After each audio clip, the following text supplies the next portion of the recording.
अपने चित्त को निर्मल करने का अवसर मिला, उसे निर्मल करो। पर ये दुष्संगी जन लाभ नहीं ले पाते। कृपा तो है सब पर मोरी बराबर दया, भगवान कह रहे सब पर मैं बराबर कृपा करता हूं, पर कोई बिरला सत्संगी ही उस कृपा का रसास्वादन कर पाता है। दुष्संग से किसी का भी नाश हो सकता है, कोई भी हो, कोई भी हो। ये कभी न सोचे कि दुष्संग से हमारा पतन क्या हो सकता है, किसी का भी कभी भी। सोचो, जो भगवान के दर्शन कर रही हैं और भगवान जिनके झुककर चरण छूते हैं और जो भगवान को ऐसे हृदय से लगा लेती है और माथा चूमती है, माता कैकेयी, उनको यद्यपि वो तो लीला परिकर है, दुष्संग का वहां आरोप नहीं कर सकते, क्योंकि प्रभु की लीला का संपादन करने के लिए वो पूरा परिकर है। चाहे वो मंथरा जी हो, चाहे कैकेयी, ये सब बंदनी है। सोचो, एक बार प्रभु को जिन्होंने देख लिया उसको हम दुष्संग कैसे कह सकते हैं। और उन्हीं प्रभु को मंथरा जी भी तो देख रही है, पर वो लीला पात्र हैं। पर वहां दर्शन कराया जाता है कि दुष्संग कितना प्रबल है। सुना आपने महाराज दशरथ क्या कर रहे हैं? कल सुबह कौशल्या पुत्र राम को राज्याभिषेक, चक्रवर्ती सम्राट का युवराज पद, कैकेयी जी ने कहा। ये सुनकर के तो ऐसा लगता है कि आज तो जो मांगे मैं दे दूं तेरे को, मेरा राम राजा बनेगा, इससे बढ़कर और क्या बात हो सकती। अभी समझी नहीं आप? अगर भरत राजा बनते और ये बात तुम कहती तो समझ में आती मेरी मंथरा ने। जब राम राजा बनेंगे तो दासी से ज्यादा तुम्हारी योग्यता नहीं रहेगी, क्योंकि कौशल्या उनकी मां है, वो महारानी के पद पर विराजमान हूं। वो आपको पता है महाराज राम को कितना प्यार करते हैं, उन्हीं के संबंध से कौशल्या जी वैसे ही प्रधान हैं। मुझे तो लगता है कि भरत को जेल में रखा जाएगा और आपको दासी बना के रखा जाएगा।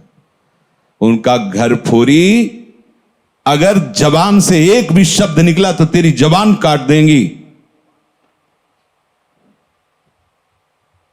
मोरे राम भरत दो आंखी, जैसे दाई और बाई आंख को भेद करके नहीं वर्णन किया जा सकता, ऐसे तुझे पता है राम और भरत मेरी दोनों आंखें, घर फोड़ी तेरी जबान काट लेंगे अगर बोली। चुप हो गए। फिर बोली, को नृप होए हमें कहानी, चेरी छोड़ी न होए बरानी। कोई भी राजा हो, मुझे क्या, वो तो मैं तुम्हारे हित की बात कहती हूं, मुझे तो दासी ही रहना है। पर ये तुम नहीं जान पा रही हो, तुम बहुत भोली हो। उधर में जाके सब पता लगा के आए हूं, क्या षड्यंत्र रचा जा रहा है। ठीक है, तुम जबान काट लोगे, लेकिन मैं बोलने से नहीं रुकूंगी, जो हो रहा है मैं तुम्हें बताऊंगी। देखा इतना प्यार, तो क्या बस बात मेरी मान लो, अगर टल गई ये बात तो फिर जीवन भर पछताओगे। सुबह राज्याभिषेक का समय है, कोप भवन में जाओ। महाराज ने वरदान देने की बात आपको कही थी, आप वरदान मांग लेना, मान लो मेरी बात। चढ़ने लगी बात और उठकर चली गई कोप भवन में। जब महाराज को पता चला, महाराज आए, तुम्हें कोप भवन में आने की क्या आवश्यकता थी? तुम तो केवल सूचना दे देती, क्या मांग है तुम्हारी? ऐसे बलवान थे महाराज दशरथ कि देवराज इंद्र सहायता के लिए बुलाते थे जब असुरों से संग्राम होता, और भगवान के पिता बनने का सौभाग्य मिला। सब बल ऐश्वर्य संपन्न महात्मा थे महाराज दशरथ जी। और उनका केवल आप मीठी मीठी बातें करते रहते, अपने वचनों पर तो दृढ़ नहीं रहते। कैसी बात करो, रघुवंशी और अपने वचन पर दृढ़ ना होना। रघुवंशियों की आन बान शान है कि प्राण त्याग देते पर वचन नहीं त्यागते। क्या है उनका? आपने कहा था 2 वरदान, तो हंस दिए। उनका 2 क्या, 2 की जगह 4 मांग लो, क्या चाहिए तुम्हें? उनका सुना है सुबह राम का राज्याभिषेक होगा। हाँ, महामंगल, भगवान शिव की कृपा से ये अद्भुत सुख प्राप्त होने जा रहा है अयोध्यावासियों को, राम राजा बनेंगे। उनका हाँ, तो यही तो बात मैं कह रही हूं, राम का 14 वर्ष का वनवास और भरत का राज सिंहासन पर आरोप।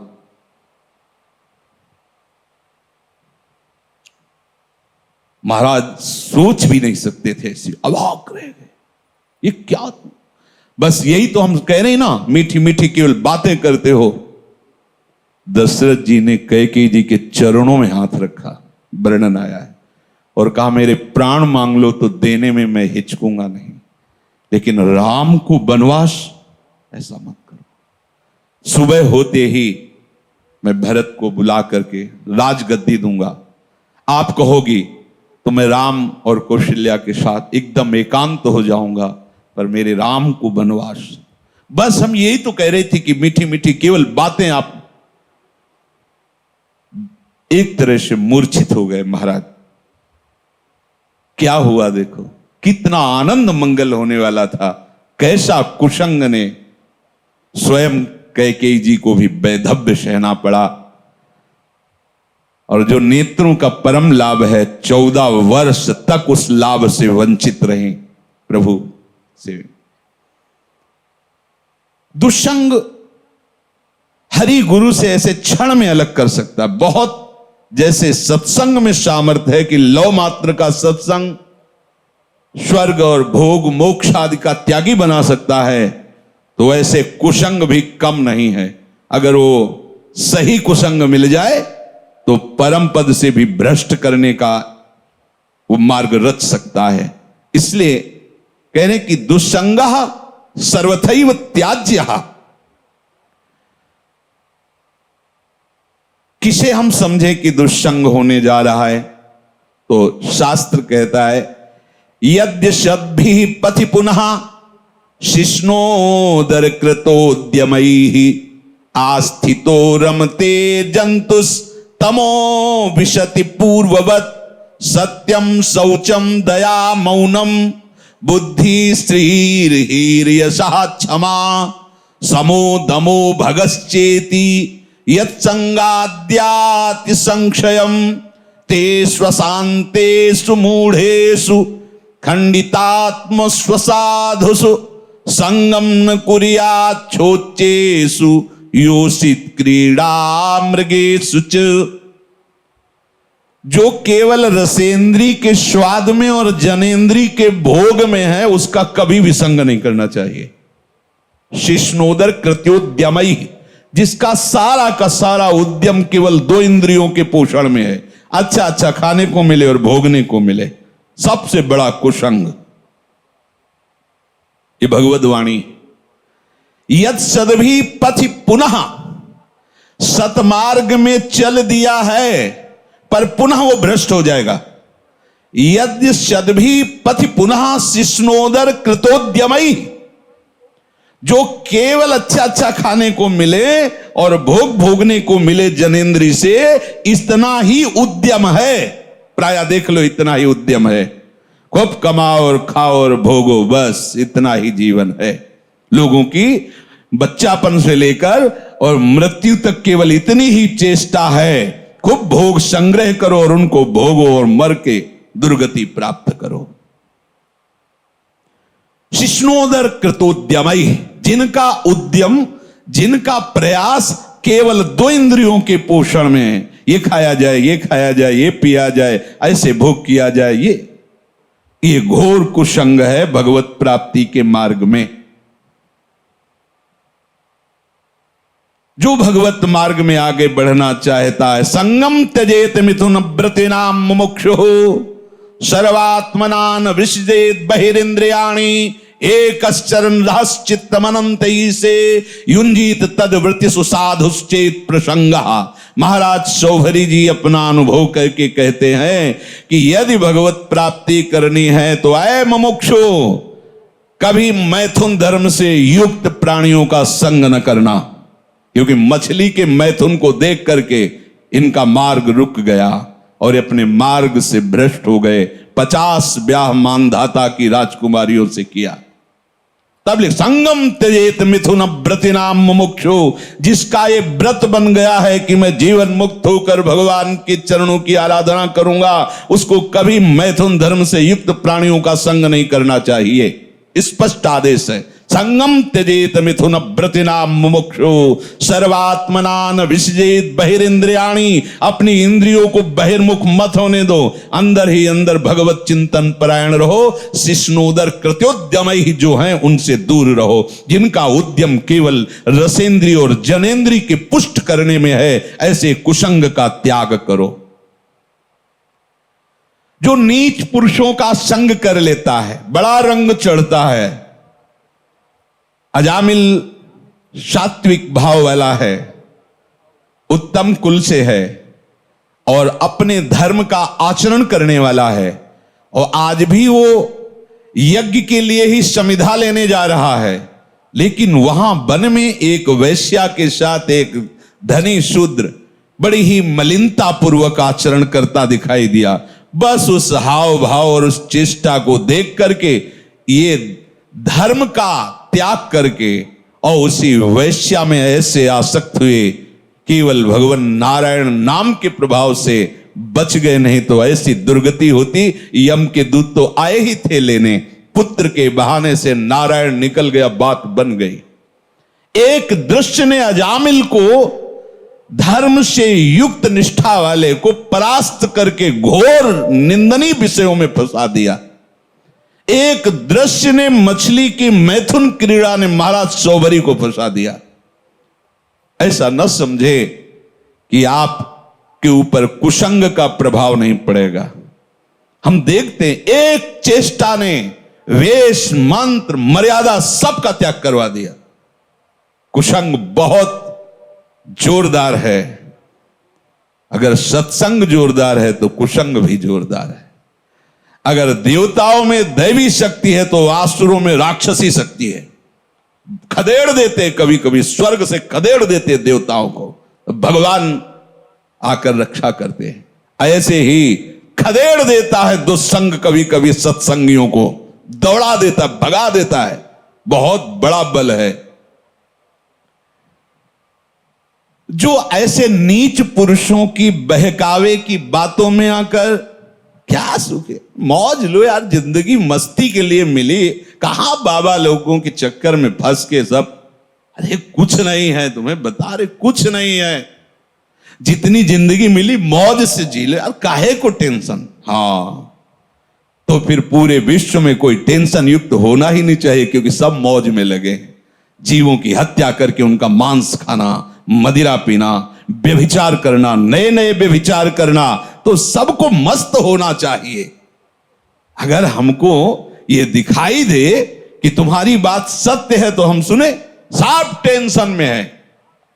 कोई भी प्रभु को साक्षी करके बोले कि भजन के बिना किसी का हृदय शांत हो गया है, तो मुझे एक भी व्यक्ति विश्व में नहीं, ये महापुरुषों ने देखा है अपनी दिव्य दृष्टि से। स्वयं भगवान कह रहे हैं, भोगों को भोगने वाला अशांत होता है, वह अशांतस्य कुतः सुखम, जो अशांत है, जो आशाओं की भोगों की फांसी में बंधा हुआ, वो कहां सुखी हो सकता है। ये दुष्ट जन ऐसी प्रेरणा देते हैं। इनके संग से ध्यान दीजिए, सत्यम शौचम दया मौनम बुद्धि श्री धीर यशा क्षमा समो दमो भगश्चेति यत् संगाद्याति संक्षयम। जहां इन दुष्ट पुरुषों का संग मिला, सत्य गया, सत्य मार्ग छूट जाएगा। ऐसा है बहुत। जैसे सत्संग की महिमा है, ऐसे दुस्संग की महिमा है। महाप्रभु चैतन्य देव भगवान के साक्षात स्वरूप हैं, प्रेमावतार हैं, और कृष्णदास नाम का सेवक, महाप्रभु ने उसको ही संग चलने के लिए कृपा करके अनुमति दी थी तीर्थ यात्रा में। और जब कुसंगियों का संग मिला तो इसने महाप्रभु को छोड़ दिया। महाप्रभु ने अपने तेज बल से उसकी रक्षा की, भगवत तेज बल से, नहीं तो वो उनके पक्ष में हो गया था और वो महाप्रभु के ऊपर भी प्रहार करने तक के लिए उद्यत हो गए थे और भगवत तेज से रक्षा की उसकी। तब समझ में आता है कि भगवान के पास से भी कुसंग घसीट सकता है। अगर कुसंगियों की बातें सुनी जाए, कुसंगियों की बात का अगर श्रवणेंद्रिय के द्वारा हृदय में पहुंचने का अवसर मिल जाए तो भगवान के पास से भी दूर कर सकता है। देख लो, महाप्रभु में और प्रभु में कोई अंतर नहीं, प्रभु से बढ़कर महाप्रभु हैं। प्रभु के होते हुए भी उनसे प्रेम नहीं हुआ, पर महाप्रभु के दर्शन मात्र से श्री कृष्ण प्रेम होना, ऐसा आचार्यों ने, महापुरुषों ने गाया है। पावत ही तिनको दरस उपजय भजन आनंद, बिन ही श्रम छुटी जाए सब, जे माया के फंद गौड़ देश सब उद्धरु, प्रगट कृष्ण चैतन्य तैसे ही नित्यानंद हो, रस में भय अनंत। दर्शन क्या वो उच्छिष्ट पाता था, महाप्रभु के साथ चलता था, पर कुसंग कितना भारी। ओहो, सत्य मार्ग छूट जाएगा, पवित्रता नष्ट हो जाएगी, दया, मननशीलता, बुद्धि, लज्जा, श्री, कीर्ति, क्षमा, मन का वश में रहना, इंद्रियों का वश में रहना और भागवतिक सद्गुण, ये सब नष्ट हो जाएंगे दुस्संग से। अशांत चित्त, मूर्ख, नष्ट बुद्धि, भोगों के खिलौने बने हुए इन शोचनीय असाधु दुष्ट पुरुषों का संग कभी भी भूल कर नहीं करना चाहिए। दुसंग का त्याग बिल्कुल अत्यंत आवश्यक है, चाहे वो कोई भी हो। जाके प्रिय न राम वैदेही, तजिए ताहि कोटि बैरिशम, यद्यपि परम स्नेही। कोई भी हो, अगर दुस्संग है और मां है तो भी नहीं बोलना, ये सबको पचेगा नहीं। जब भरत जी ने सुना कि मेरे प्राणाराध्य भगवान को वनवास मेरी मां के वचनों से हुआ, मेरे परम कृपालु परम प्रेमी पिता का शरीर त्याग मेरी मां के वचनों से हुआ, तो जे ही ननिहाल से आए तो दौड़ कर कैकेयी मां मिलने के लिए आई तो रोक दिया। और शब्द जो बोला वो बहुत ही कठोर बोला, पापिनी, आज के बाद तेरा कभी भरत मुख नहीं देखेगा। 14 वर्ष व्यतीत होने के बाद जब प्रभु पधारे तो सबसे पहले कैकेयी मां के पास गए। बड़े करुणा में मर्यादा पुरुषोत्तम, हृदय से लिपट कर कैकेयी जी रोई और कहा, बेटा एक इच्छा है, जब से ये लीला हुई तब से आज तक भरत ने कभी मां नहीं कहा। तुम आदेश करोगे तो एक बार वो मां कह देंगे तो मेरा हृदय जो जल रहा है शांत, एक बार केवल मां कह दे। प्रभु कुछ बोल नहीं पाए, विचार किया। भरत जैसे महाभागवत एक बार जो निश्चय कर ले उसे टाला नहीं जा सकता, और भरत मेरी आज्ञा को नहीं टाल सकता।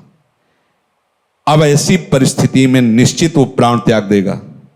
अगर हमने कहा कि कैकेयी जी को मां बोल दो तो मेरी आज्ञा उल्लंघन नहीं करेगा, और निश्चय इतना प्रबल है इसलिए दोनों बातों की रक्षा के लिए प्राण त्याग देगा। दूसरे भगवान ने कहा ही नहीं, जीवन में कभी मां नहीं कहा। साष्टांग प्रणाम करके हाथ जोड़कर ग्रीवा झुकाकर खड़े होते थे प्रहलाद जी हिरण्यकश्यप के सामने। जब उसने भगवान श्री हरि की निंदा की तो दैत्यराज कह के संबोधन किया, पिताश्री कह के संबोधन नहीं किया। जाके प्रिय न राम वैदे, कोई दुष्संग कहीं भी हो सकता है, बता रहे हैं, वृत्ति से हो सकता है, व्यक्ति से हो सकता है।